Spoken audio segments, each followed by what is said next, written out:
परमात्मा कहा करते, रे भोली सी दुनिया सत्य गुरु बिन कैसे सरिया। रे भोली सी दुनिया सत्य गुरु बिन कैसे सरिया।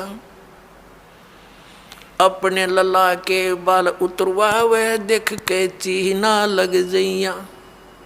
एक बुढ़िया लेकर जागी अपने पोते या पोती ने, कहाँ गुड़गांव में आड़ी पे अपने इष्ट धाम पर ले जाते हैं जहाँ पर भी, और वहाँ नाई बैठा होता है। और अज्ञानी धर्म गुरुओं ने हमारे को ये सलाह दे रखी है कि पहले बाल बच्चे के अपने माता के ऊपर उतरवाने चाहिए इष्ट धाम पे। अब वह बुढ़िया जाती है पोता पोती ने लेकर साथ में पुत्र वधू, और वहाँ नाई बैठा होता है। उसको जा कर के वह बुढ़िया कहती है कि रे नाई के भाई मेरे पोते के बाल काट दे। अब बाहर अगर 5 रुपया में काटता होगा ना नाई, उस इष्ट दाम पर 10 रुपये लेगा डबल। अब पता इसने मेरे बिना कोई काटनिया नहीं, इसके डबल तो लेगा। और फिर बुढ़िया न्यू कहेगी भाई काट दे जल्दी सी मोटे मोटे, और न्यू कहेगी अरे भाई नाई के ध्यान रखिए मेरे पोते का कच्चा सिर है, कदे इसका कैंची ना लग जा, धीरे धीरे देख धीरे धीरे भाई। अब परमात्मा कहते हैं अपने लला के बाल उतरवावे, और इतनी चिंता कि कदे कैंची ना लग जाइया। और एक बकरी का बच्चा लेके उसका गला कटैया। रे भोली सी दुनिया, वो भी तो किसी का बच्चा था जो तू बलि चढ़ाने जा रही है, और अपने बच्चे का इतना दर्द कैंची भी ना छू जा। परमात्मा कहा करते जैसा दर्द अपना हो ऐसा जान बिराने। अब फिर वो बाल लेकर बुढ़िया क्या करेगी, उसमें मंदिर में चढ़ावेगी भगवान की मूर्ति पे। और वो बूढ़ा पुजारी बैठा होता है, वो उसी से में उठा के उनने और एक थैले में डाल देगा बोरी में। और जब वह बोरी भर जाएगी श्याम ने, उसने उठा के कुरडिया पे फेंक आवेगा, और कौन सा बैंक में जमा कराओगा उसने, उसने बाहर फेंकने उठा के ने। तो परमात्मा कहते तुम यही कटाओ और इन्हें यही फेंक दो, इसका कोई यूज नहीं, मूर्ख बना रखा तुम्हारे, धंधा खोल रहे हैं लोग। अपने लला के बाल उतरवा वह देख कैंची ना लग जइया। एक बकरी का बच्चा लेके उसका गला कटैया। रे भोड़ी सी दुनिया सत्य गुरु बिन कैसे सरिया। रे भोड़ी सी दुनिया सत्य गुरु बिन कैसे सरिया। कच्चा पक्का भोजन बनावे फिर माता धोकने गैया। कच्चा पक्का भोजन बना के फिर माता धोकने गैया। उस माता ऊपर कुत्ता मुते वो क्यों ना मर गैया। रे भोड़ी सी दुनिया गुरु बिन कैसे सरिया। रे भोड़ी सी दुनिया गुरु बिन कैसे सरिया। अब हमारी दादी जी माता दुखवाया करती हमारे थे, हमारी काकी ताइयों से माताओं से कहती ए पौधे मोटे मोटे गुड़ के वह रोट, अब वो थोड़ी देर करती न वो धर दे न काची पाके, उन्हें पता था कुत्ता न खाने और कुर्सी माता उड़ा जिम्मेगी। और वहाँ एक माता इतने 2-2.5 फुट की उसकी हाइट, उसके महल की वह मंडी बना रखी होती है, और एक चबूतरा सा। वो बुढ़िया तो ऊपर चढ़ा कर वह तो डाल के उसका आगे परोठे पूड़े वापस नीचे उतरने से पहले 3-4 कुत्ते चढ़ जाएंगे उसके ऊपर। पहले तो उस माता के उस भोजन न खाएंगे, और चलते समय उसकी चोटी में धार मार खाएंगे। अब परमात्मा यूँ कहा करते कि जय वह माता जिसने तो धोकन गई उसे प्रोटेक्शन की, क्योंकि पूजा तो नहीं कराना, कुछ बचाव करे हमारा। उसके आप शर्म में कुत्ते मुत्ते तो वह तेरा बचाव क्या करेगी बुढ़िया। अब परमात्मा क्या बताया करते, आप पे लिपे आप पे पोते और आप पे बनावे ओई, और उस पर बुढ़िया फिर पोते मांगे। देख अकल कहाँ से खोई। एक वही माता देखी हमने पूजती, एक औरत क्या चित्र बना लेती थी दीवार पर, आप पे बनाती, और फिर उसका अगर जोत जात ला के अर्नो कहे हे वही माता बहू के पोता दिए पुत्र दिए, दूध पूत में खैर रखिए, हैं, इसलिए तेरी पूजा करूं। परमात्मा कहे आप पे तो वह माता बनाई, आप पे लिपे, आप पे पोते, आप पे बनावे ओई, और उस पर बुढ़िया पोते मांगे, देखा कलकड़े तक खोई। तरह के जो भैया परमात्मा क्या याद दिलाते हैं कि जाटी पूजे पीपल पूजे, और सिर तुलसा के हो, और दूध पूत में खैर राखिए, न्यो पूजू हो तो जांडी पूजे और पीपल में पानी चढ़ावे, और फिर तुलसी माता ने पूजे। और उनको किस लिए पूज रही हूँ कि मेरे दूध पूत में खैर रखिए।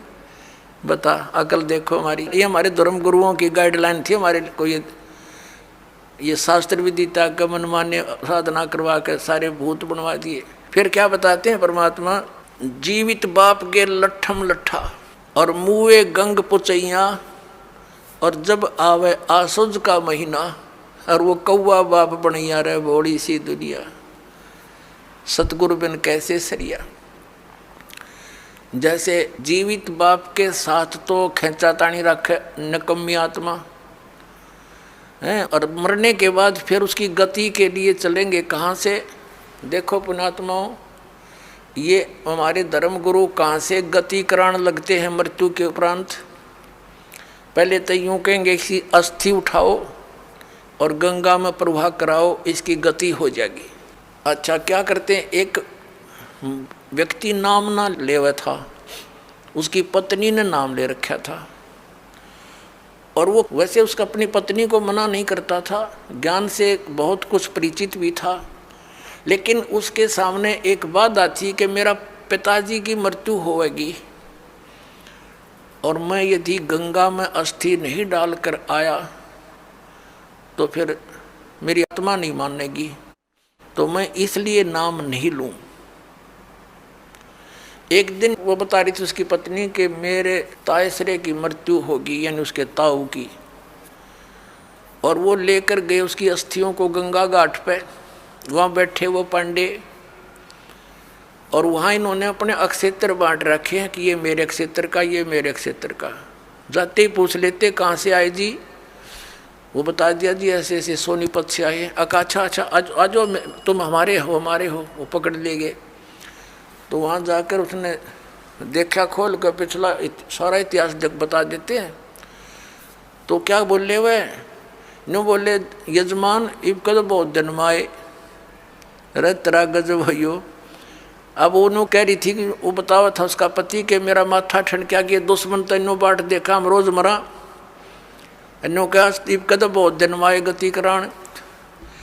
तो वो कहने लगा उसके बाद मेरा वहाँ से मन हट गया कि वो तो हमारी सारा दिन जो है ना ये कुशोण मनावे हैं,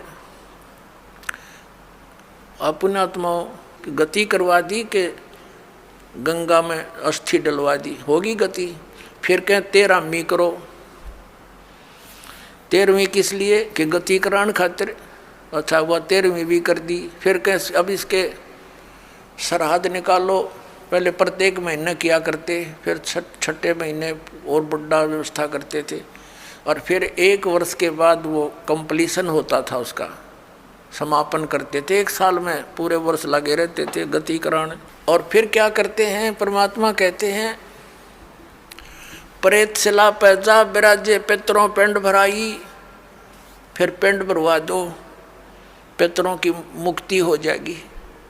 और परमात्मा क्या कहते हैं, जीवित बाप के लट्ठम लट्ठा और मुँहे गंग पुचैया, और जब आया आसुज का महीना कौवा बाप बनैया रे बोड़ी सी दुनिया।